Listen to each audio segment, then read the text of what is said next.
and gentlemen. This is Jeff Rains coming to you again with Foundation of Civilization. Please do me a favor, hit like, share, and subscribe. If you're not, double check and make sure you're still subscribed. This week has proven to be another exciting one.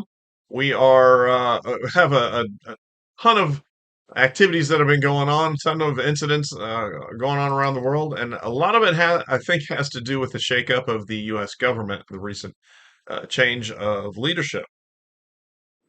Starting off over in oil, the West Texas crude is at $70.40. Brent North Sea crude was at $74.43.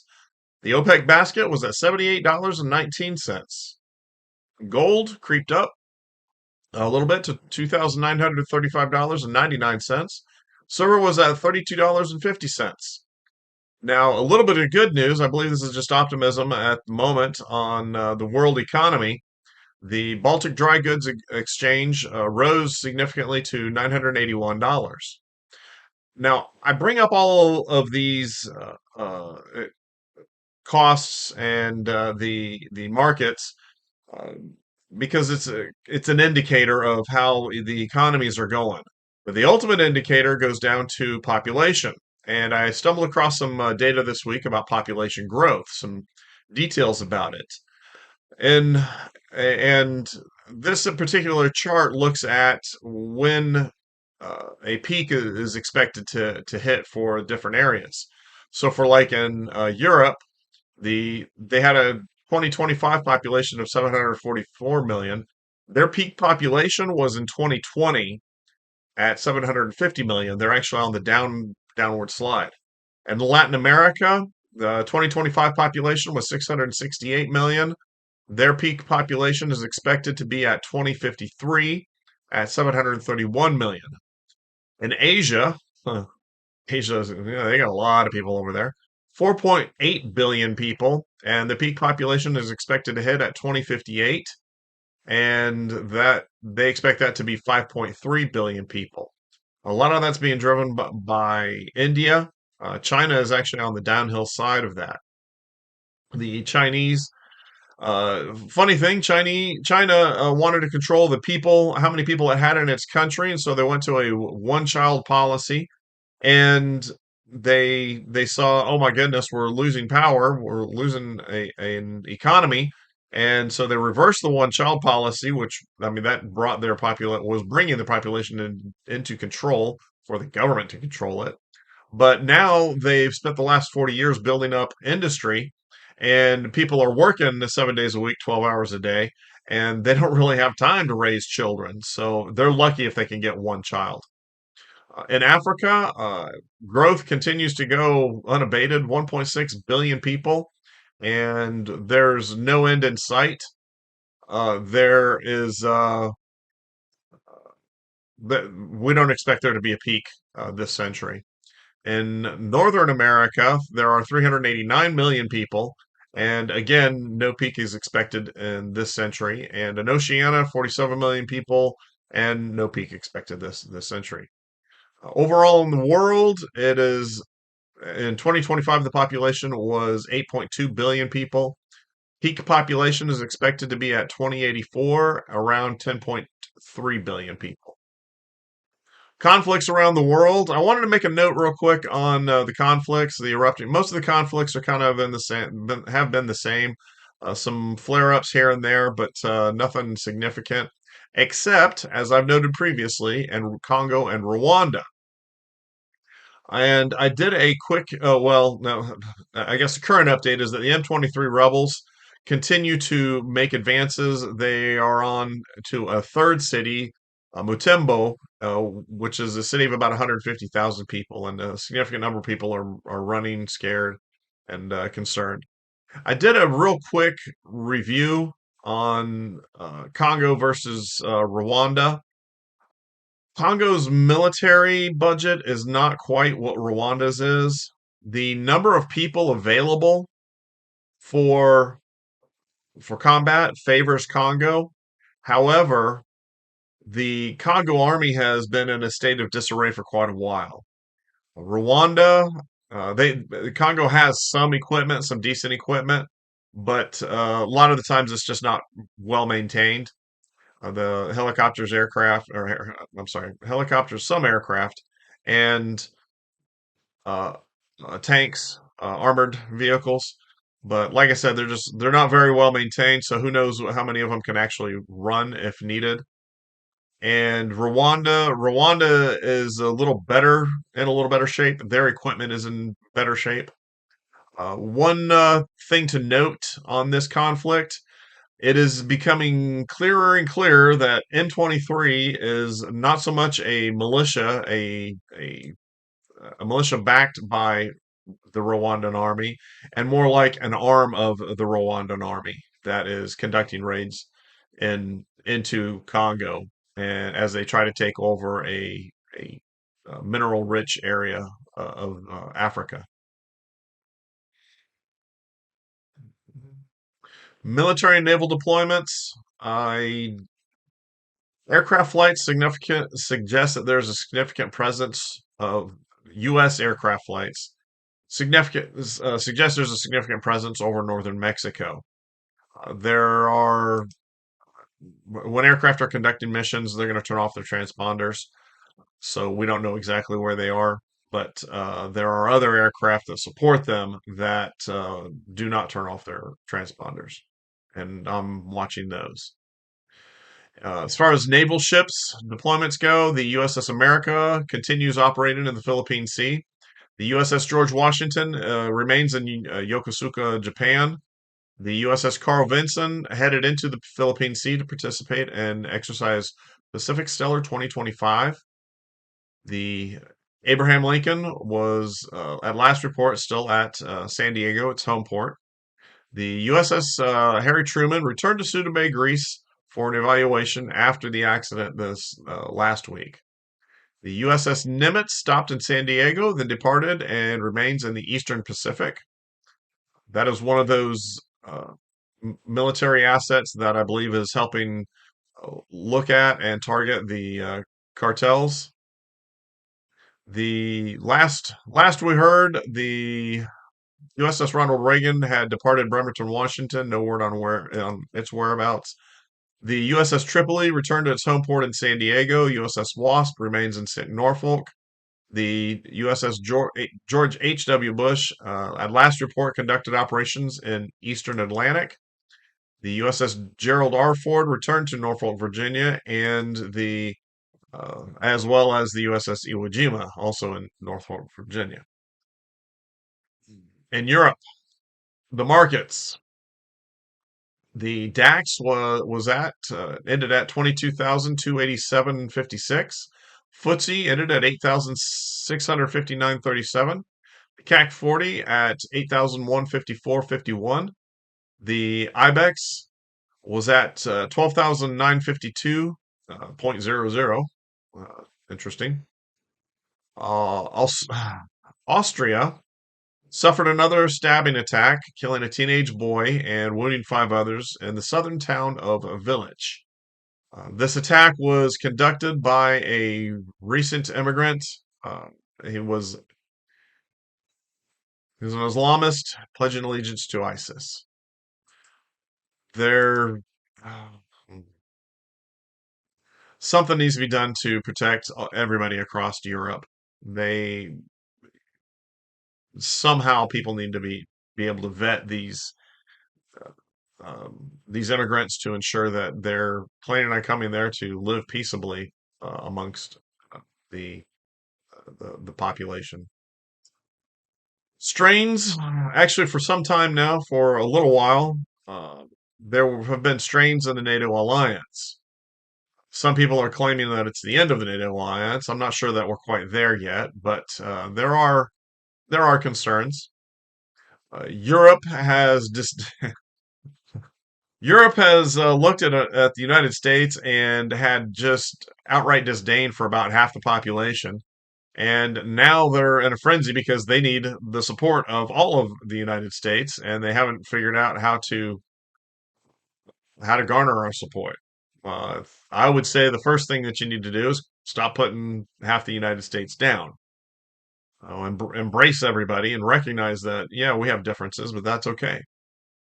Polish leaders are warning the rest of NATO to spend their agreed upon percentage on defense.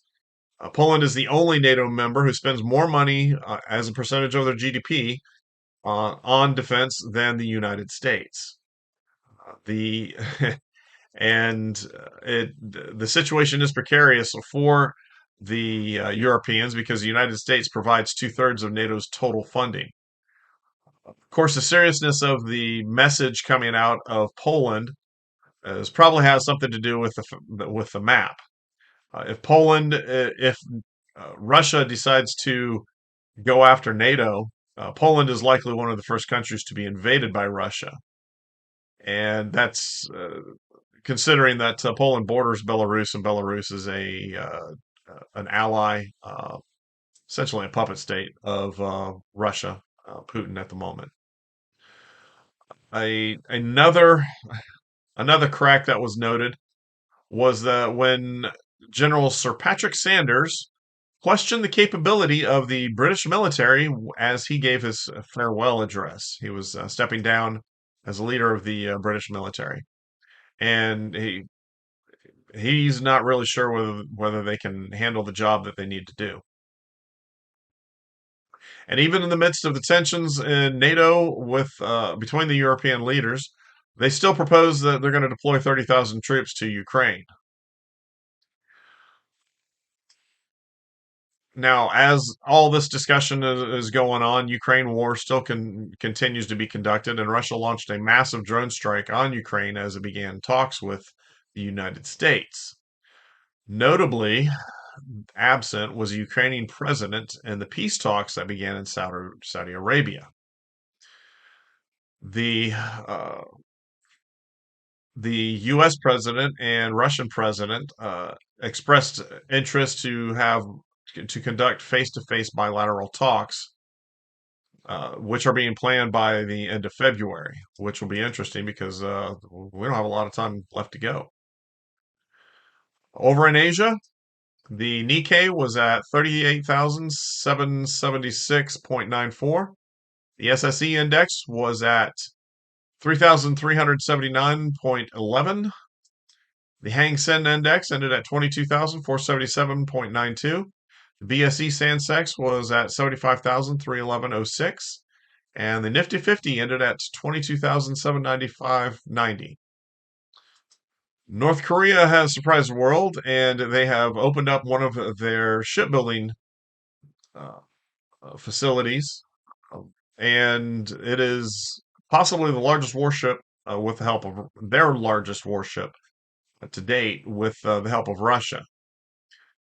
South Korea has they've sent envoys and requested to be excluded from the new U.S. tariffs that are being proposed, those that have been put on hold for the moment. China began repatriation of from Thailand of more than 1,000 people who were scammed uh, to work in Myanmar. And in Hong Kong, their largest pro-democracy party took steps towards disbanding. They've been around since 1994, but apparently, with current world conditions, and I think there was a lot of pressure from Beijing to finally bring everything to a close. In Bangkok, the Chinese president Xi Jinping met with private sector business leaders on Monday, offering them assurances that policies regarding the private sector would not change.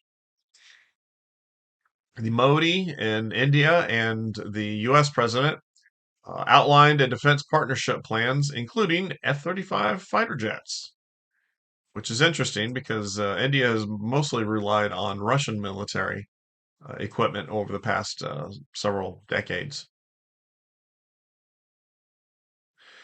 And with the change of U.S. leadership and a freeze on foreign aid until it can be evaluated to determine if there's any corruption in the use of the foreign aid, which we know that there's a great amount of it. The question is, where's the corruption and what can we do to alleviate it? Uh, as that evaluation is being conducted, it creates an opportunity for China to step in and to provide help for those people those countries that are struggling around the world. In the Middle East, the Israeli Defense Forces struck Hezbollah sites in southern Lebanon, citing a direct threat to Israel. I did not see the specifics on the threat, and find it kind of interesting because the IDF kind of decimated the leadership of Hezbollah. In the U.S. Says it killed a senior Al Qaeda affiliate official in Syria. Which is interesting because we just recently gave Al Qaeda the whole country. We let them walk in and take over, of course, with the help of Turkey. Hamas continues to release hostages, or at least hostage bodies, including a mother and sons from the Bibas family. The Unfortunately, it appears like one of the bodies is not one of those that were killed, and one of the actual family members. It's a someone else, probably a Gazan person who was killed, and the children showed signs of being tortured, being beaten in captivity. That they died in captivity. In Somalia, in Africa, I should say, Somalia, of course, is part of Africa. Intelligence agencies are closing in on the Islamic State Caliph. He is. It's guess People guess that he is hiding in Somalia. Ethiopia and Somalia hold the first round of technical talks in Turkey towards resolving their dispute. Niger's National Committee proposes a return to civilian rule after 5 years. And the Congo Rwanda conflict is putting pressure on local services. So hospitals in eastern Congo are crowded with wounded, and it's exhausting their supplies. They obviously need help. Don't know how we're gonna get it to them. First thing we have to do is make sure that people know that it's going on. The Dow Jones in the Americas, the Dow Jones Industrial Average ended at 43,428.02. The S&P 500 was at 6,013.13. And the Nasdaq ended at 19,524.01. In Toronto, Canada, a aircraft crashed on landing, rolled over, and 80 people survived, thank goodness. 19 were injured, 3 were critical, but like I said, everybody survived, so that was a helpful. I was lucky for them, and a huge blessing for them. In Quebec, I remember many years ago when Quebec was talking about breaking away from the rest of Canada, and it that uh, that separation movement is picking up steam again. In Houston, the FBI finally thwarted a plan by teenagers to attack a high school. This time it was a rival high school, and the two girls who put the plans together put it online. Let me tell you guys, it's called evidence. I found an interesting tidbit also. The airbase at Tinian, where the U.S. launched the B-29s to attack mainland Japan, including the two raids that dropped the atomic bombs, is being revitalized. It was overgrown. The taxiways, runways were getting overgrown with vegetation, and they've been cleared. The facilities have been upgraded, obviously, and we have quite a few aircraft that are and coming and going in that area. I believe they're conducting operations to see how well things can operate there, and they the base isn't too far from. Well, I say it's not too far from Guam. Uh, I'd have to I have to look it up again on the map to see exactly how close Tinian is to Guam. But when we used it in World War II, it was a massive B-29 base. The United States Congress, the House, conducted a panel report and submitted that report, published that report called the China's Threat Snapshot, and it showed from February 2021 to December 2024, more than 60 Chinese related espionage cases were documented across 20 states, including the transmission of sensitive military information, theft, or trade secrets, and the use of transnational repression operations and obstruction of justice. Anybody who has followed the life of Leonard Pelletier will note that he has been released. He's been in prison. Ooh, he's been 40 years now, 30, 40 years now. What since killings in Pine Ridge of two, he was convicted of killing two FBI agents in Pine Ridge. I believe it was actually about 40 years ago. He has always maintained his innocence, but his poor health has moved the last U.S. president to commute to commute his sentence to house arrest. He's allowed to return to the reservation and live out his days with his family. Now, a couple of weeks ago, or well, maybe it was a month ago, I noted the death of a U.S. Border Patrol agent he was in Connecticut, and his death was linked to a cult-like group called the Zizians. FBI agents raided a home associated with them in Chapel Hill, North Carolina, and found that they're pretty bizarre. The Zizian leader was Jack Lasota, moved to San Francisco Bay Area after earning a computer science degree from the University of Alaska Fairbanks in 2013 and began interning at NASA. Lesotho began later, I believe it was 2016, began using she/her pronouns, and in writings said that he was a transgender woman. He railed against perceived enemies, including so-called rationalist groups, uh, which operate mostly online and seek to understand human cognition through reason and knowledge.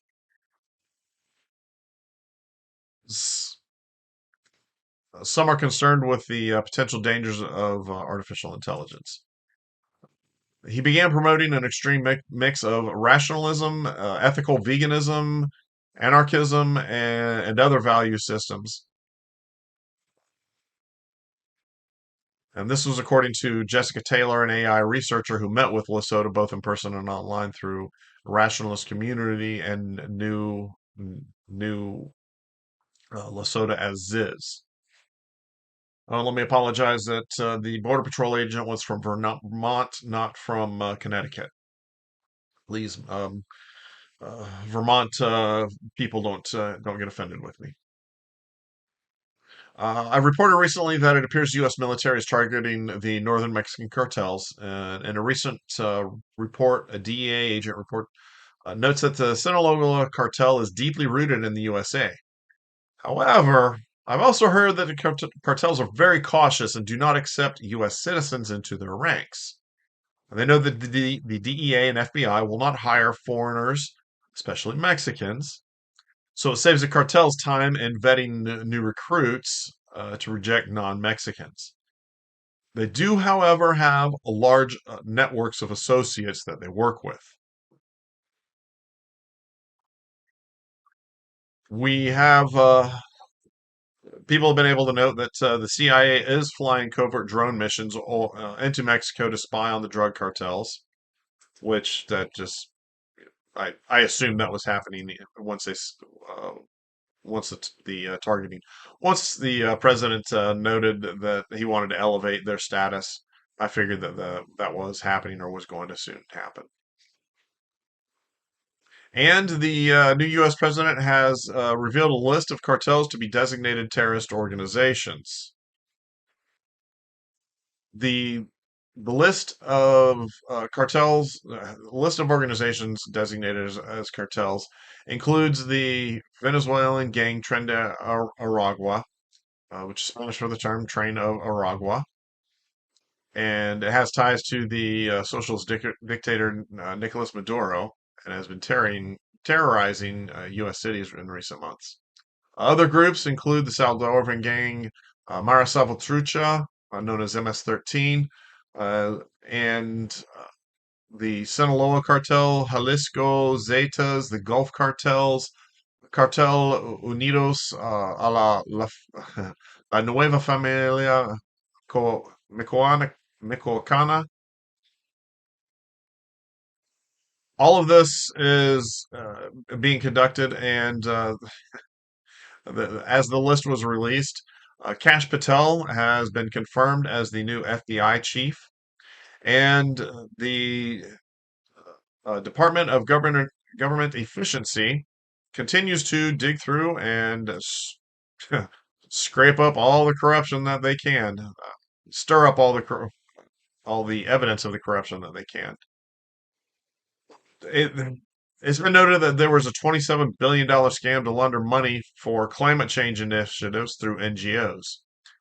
Doge found $2 billion in taxpayer funds earmarked for groups linked to a presidential nominee in Georgia.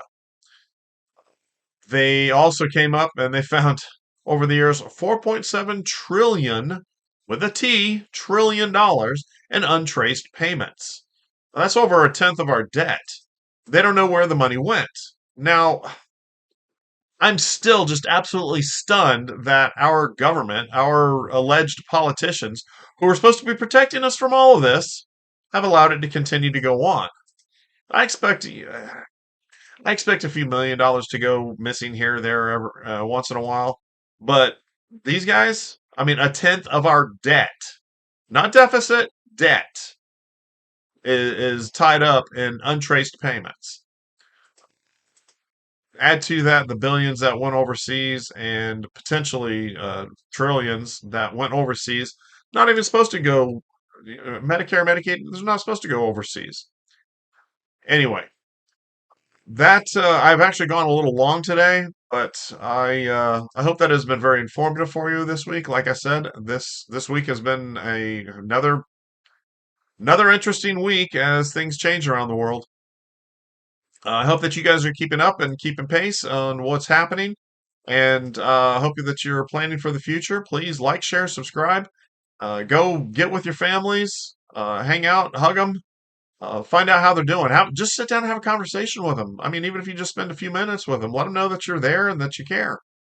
And to let you guys know, let all of you guys know, I care also. Love you all, and uh, hope things are going well for you. And good luck for the upcoming week. Oh yes, also I did do a video this past week questioning what's our government been doing with the JFK files for the past 62 years.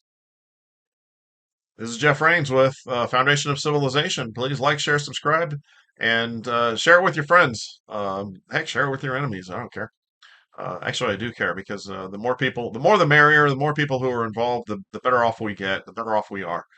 And uh, good luck this week and work, life, love, family, all that good stuff. Thanks again. Well, this is Jeff Rains out.